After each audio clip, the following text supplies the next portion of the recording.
The first 3 floors of this dungeon are going to be a mix of low and mid ninjas. The first floor has 5 low ninjas, the second floor has 2 low and 2 mid ninjas, and the third floor has 4 mid ninjas. The low ninjas only have 12,000 health, so even if you don't have the orbs to proc Suzaku's leader skill, you can still kill them pretty easily with some TPs. The mid ninjas have 60,000 armor and 15 health, so again you can either kill them with or without the leader skill proc. The low ninjas actually hit harder than the mid ninjas, so you always want to focus them first whenever you can. The only exception to this rule is when a mid ninja falls under 25% and uses Medicine of Strength. It's a buff that triples their damage to a net total of 12,000 a turn, so you do want to prioritize them when this happens. The team that I'm using here has a 10 turn Echidna and 5 skill boost awakenings, which means I just need to stall 1 turn before reaching the 5th floor. I know I'm going to spend more than 1 turn on the 4th floor, so I actually don't need to do any stalling on the ninjas. If your team doesn't have this many skill boosts, or if your Echidna isn't max skilled, then you can usually stall a few turns on the mid ninjas. Be careful of going too easy on the ninjas because if you accidentally let all 4 of them live, they can do a lot of damage and they attack every turn.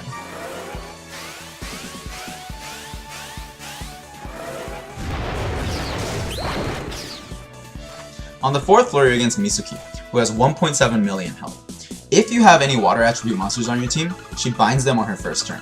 Because this buys you an extra turn, you should ideally bring an unbindable water monster into this dungeon, which is the purpose that my Metatron serves here.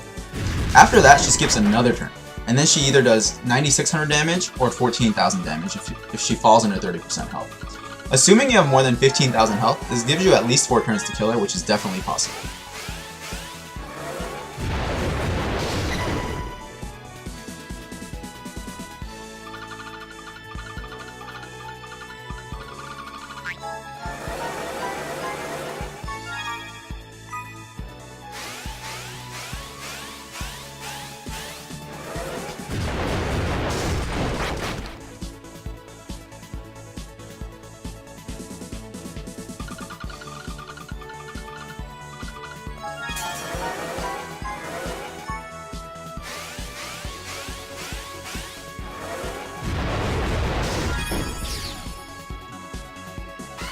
On the 5th and final floor, you're up against Goemon, who has a little over 3.5 million health. On his first turn, he will always hit you for 34,000 damage, so you need to use Echidna before you do anything.